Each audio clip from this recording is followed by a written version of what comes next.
जय श्री राम मेरे प्यारे बहन भाइयों। शरद पूर्णिमा आ रही है। शरद पूर्णिमा 16 अक्टूबर की शरद पूर्णिमा है।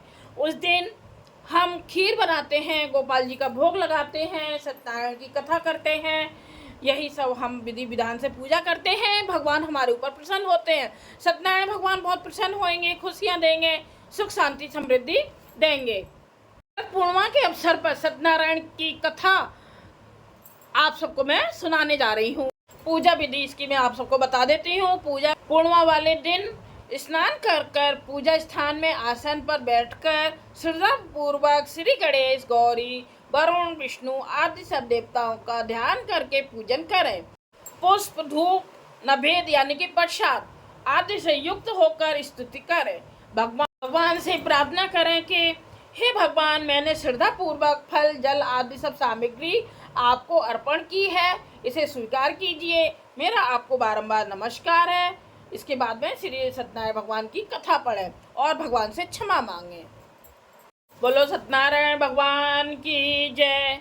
पहला अध्याय है। एक समय नैमिषारण्य तीर्थ में शौनकाद्य 88,000 ऋषियों ने श्री सूत जी से पूछा, हे प्रभु, इस कलयुग में वेद विद्या रहित मनुष्यों को प्रभु भक्ति किस प्रकार मिलेगी तथा उनका उद्धार कैसे होगा? इसलिए हे मुनि श्रेष्ठ, कोई ऐसा तप कहिए जिससे थोड़े समय में पुण्य प्राप्ति होवे तथा मनवांछित फल मिले। वह कथा सुनने की हमारी इच्छा है। सर्वशास्त्र ज्ञाता श्री सूत जी बोले, हे वैष्णवों, मैं पूज्य आप सबने प्राणियों के हित की बात पूछी है। अब मैं उस श्रेष्ठ व्रत को आप लोगों से कहूँगा जिस व्रत को नारद जी ने लक्ष्मी नारायण से पूछा था और लक्ष्मीपति ने मुनि श्रेष्ठ नारद से कहा था, सो ध्यान से सुनो। एक समय योगी राज नारद जी दूसरों के हित की इच्छा से अनेक लोकों में घूमते हुए मृत्यु लोक में आ पहुँचे। यहाँ अनेक योनियों में जन्मे हुए प्राय सभी मनुष्यों को अपने कर्मों द्वारा अनेकों दुखों से पीड़ित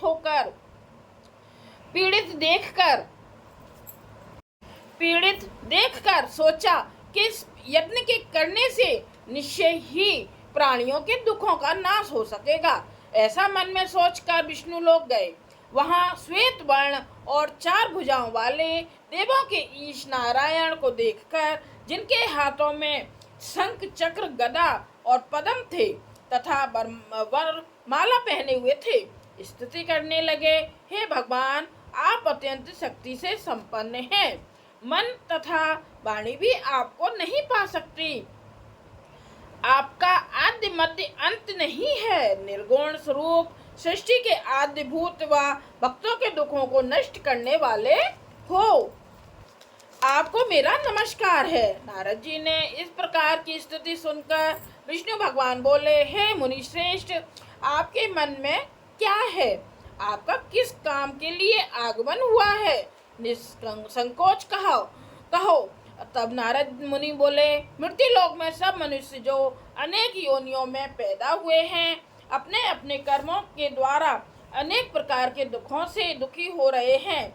हे नाथ, मुझ पर दया रखते हो तो बतलाइए कि उन मनुष्यों के सब दुख थोड़े से ही प्रयत्न से कैसे दूर हो सकते हैं।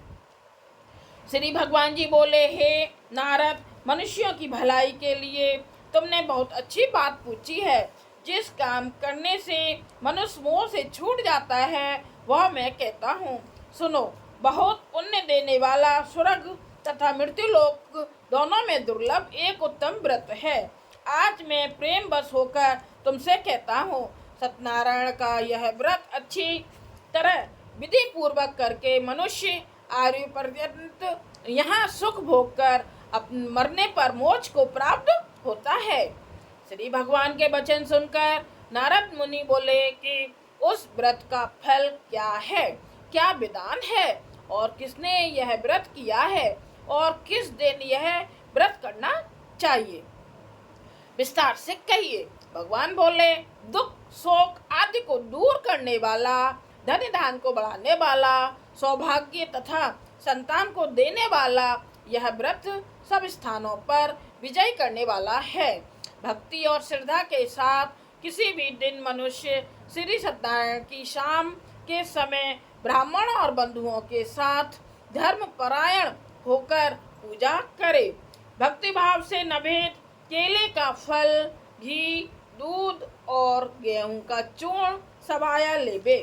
गेहूं के अभाव में साठी का चूर्ण, शक्कर तथा गुड़ ले और सब भक्षण योग्य पदार्थ जमा करके भगवान के अर्पण कर देवे तथा बंधुओं सहित ब्राह्मणों को भोजन करावे। पश्चात स्वयं भोजन करे। नृत्य गीत आदि का आचरण कर सत्यनारायण भगवान का स्मरण करता हुआ समय व्यतीत करे।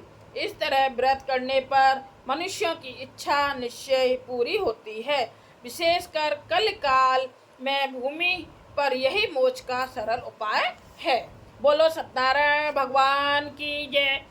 पहला अध्याय यह समाप्त हुआ।